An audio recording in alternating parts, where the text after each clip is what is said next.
sejahtera saya ucapkan kepada Dr. Muhammad Henry bin Muhammad Nasir dan rakan-rakan seperjuangan sekalian. Saya Tilaka anak perempuan MC Firm nombor matrik 276233 ingin mewakilkan kumpulan kami untuk membentangkan tajuk tugasan yang bertajuk Majlis Perhimpunan Bulanan Jabatan Kerajaan yang bertemakan protokol dan etikat. Pengenalan. Dalam meniti arus kemodernan yang penuh dengan pelbagai jenis dan sikap manusia, haruslah disedari bahawa manusia perlu menghayati seterusnya mematuhi rukun negara yang kelima, iaitu kesopanan dan kesusilaan. Kesopanan yang ditekankan di sini adalah perlu bagi semua manusia dalam menjalani kehidupan harian. Sehubungan dengan itu, kesopanan juga amat dititibberatkan dalam menghadiri apa-apa jua majlis yang dihadiri, sama ada formal atau tidak formal. Justru itu, kesopanan menghadiri majlis merupakan etikat dan merupakan peraturan-peraturan tingkah laku dan sopan santun sama ada dalam kehidupan harian dalam hubungan antara satu sama lain dengan majlis yang berbentuk formal atau tidak formal. Amalan protokol dalam suatu majlis bertujuan menetapkan penghormatan yang diberikan kepada seseorang tetamu kehormat dan para jemputan, di samping menetapkan peraturan yang perlu diikuti dan dipatuhi oleh penganjur suatu majlis. Oleh yang demikian, kesempurnaan majlis yang dianjurkan akan mencerminkan atau melambangkan kreativiti, kredibiliti dan keupayaan sebuah agensi tersebut jika penganjur, tetamu dan badan yang terlibat mematuhi kesopanan menghadiri majlis tersebut. Objektif perhimpunan bulanan sebuah jabatan kerajaan merupakan salah satu rutin yang mesti dilaksanakan oleh semua jabatan atau kementerian. Perhimpunan bulanan merupakan salah satu saluran untuk menyampaikan maklumat dan info sama ada kepada pihak pengurusan, atasan maupun kepada kaki tangan sokongan. Selain itu, bakat dan kebolehan kaki tangan jabatan atau kementerian boleh dicungkil melalui beberapa persembahan dan kebolehan dalam mengendalikan perhimpunan seperti bertugas sebagai pengajar majlis, persembahan choir dan juga menjadi individu sebalik tabir pengurusan majlis perhimpunan bulanan tersebut. Dari segi kesesuaian hadir dan masa perhimpunan, perhimpunan bulanan diadakan secara tetap dan berterusan dengan mewajibkan kehadiran semua pegawai dan kaki tangan. Perhimpunan bulanan sesuai diadakan pada minggu yang pertama setiap bulan. Walau bagaimanapun, YB Menteri atau Ketua Pengarah atau Ketua Jabatan boleh menetapkan hari yang lain mengikut kesesuaian. Jika jabatan atau agensi di bawah kementerian mengadakan perhimpunan yang berasingan, ia boleh diadakan pada hari yang sama minggu berikutnya. Perhimpunan bulanan sesuai diadakan pada waktu pagi jam 8.30 pagi dan tempoh masa seboleh-bolehnya tidak melebihi 1 jam. Dari segi kesesuaian tempat pula, kawasan yang sesuai yang boleh menempatkan kapasiti orang ramai seperti Dewan Serbaguna di jabatan atau kementerian berkenaan. Di samping itu, kesesuaian berpakaian juga adalah penting dalam sesuatu perhimpunan bulanan. Pegawai hendaklah sentiasa memakai pakaian kemas dan sesuai dengan mematuhi peraturan pakaian yang ditetapkan, termasuk pegawai yang dikehendaki memakai pakaian seragam. Jabatan atau kementerian juga hendaklah menyediakan tanda nama kepada semua pegawai dan pegawai dihendaki memakai tanda nama yang telah disediakan sepanjang bertugas. Dari segi jenis-jenis pakaian rasmi adalah seperti pakaian kebangsaan rasmi, pakaian kebangsaan hitam, pakaian kebangsaan, dark lounge suit, pakaian kerja, batik lengan panjang iaitu berlengan panjang bagi lelaki dan baju kurung bagi wanita, baju korporat dan pakaian sopan.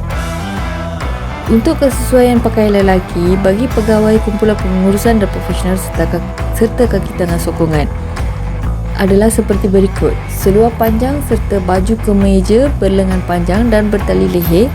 Lengan baju tidak boleh dilipat. Long suit atau bush jacket dengan bahan kain yang sesuai. Pakaian baju Melayu lengkap dengan bersamping dan bersongkok warna gelap dipakai pada hari Jumaat. Kasut kulit atau lain-lain kasut yang sejenis dengannya. Untuk kesesuaian pakaian wanita pula, elakkan pakaian berkilat, berkilauan pada waktu siang. Elakkan memakai pakaian satu warna sahaja sepasang. Elakkan memakai pakaian berwarna-warni melebihi 4 warna. Menggunakan alat-alat hiasan tambahan yang bersesuaian dan tidak keterlaluan.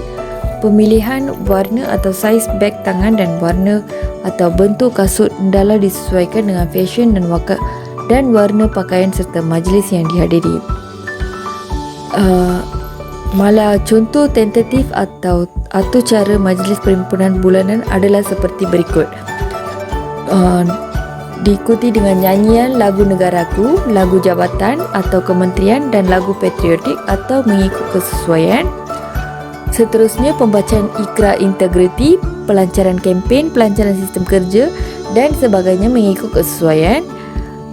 Dan seterusnya persembahan slide multimedia aktiviti bulanan, iaitu seperti persembahan liputan televisyen atau radio atau keratan akhbar mengenai aktiviti jabatan atau kementerian bagi bulan berkenaan. Seterusnya dengan ucapan YB Menteri atau Ketua Jabatan dan penyampaian anugerah cemerlang, penyampaian penghargaan perkhidmatan lama 25 tahun dan pengenalan pegawai lantikan baru dan pegawai bersara. Penyusunan tempat duduk. Raja 8 menunjukkan bilangan 1 ialah tetamu kehormat, manakala bilangan 4 hingga seterusnya merupakan tetamu yang lain. Tetamu di bilangan 4 dan 5 ialah tetamu yang berkanan duduk bersetentangan dengan tetamu kehormat karena kedudukan yang paling hampir dengan tetamu kehormat selepas bilangan 2 dan 3. Penyambut tetamu. Penyambut tetamu adalah orang yang bertanggung jawab menunggu, menyambut dan menjemput tetamu yang hadir dan seterusnya mengiringi ke tempat duduk yang dihaskan dengan penuh hormat dan penuh sopan. Pada umumnya, penyambut tetamu terbagi kepada 3 kategori, yaitu penyambut tetamu agensi, penyambut tetamu di kaunter, dan penyambut tetamu dalam majlis. Tugas penyambut tetamu: menyambut ketibaan tetamu, menyemak senarai jemputan, dan menjelajahi tempat duduk. Cara menyambut tamu: penyambut utama, pengiring, dan penunjuk tempat duduk. Raptai. Raptai amatlah penting bagi suatu majlis, walaupun majlis tersebut merupakan majlis ulangan dan hendaklah diadakan beberapa kali mengikut keperluan.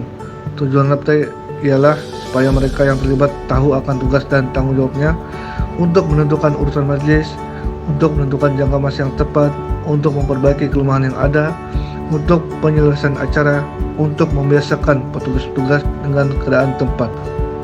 Postmortem. Postmortem diadakan selepas selesai suatu majlis bagi mengukur tahap perjalanan majlis. Postmortem juga diadakan untuk mencari punca, kelemahan serta cara-cara mengatasinya bagi majlis yang akan datang. Postmortem tidak akan mendapat kerjasama dari pihak yang terlibat seandainya digunakan untuk mencari kesalahan seseorang. Penutup majlis.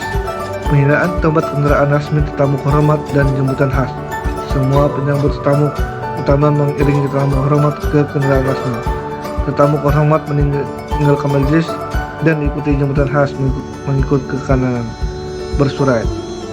Kesimpulan, protokol merupakan tata sosial dan tata cara bagi suatu majlis resmi yang diwarisi sejak turun-temurun. Segala susunan yang diatur bertujuan untuk kemuliaan majlis dan kesempurnaan istiadat.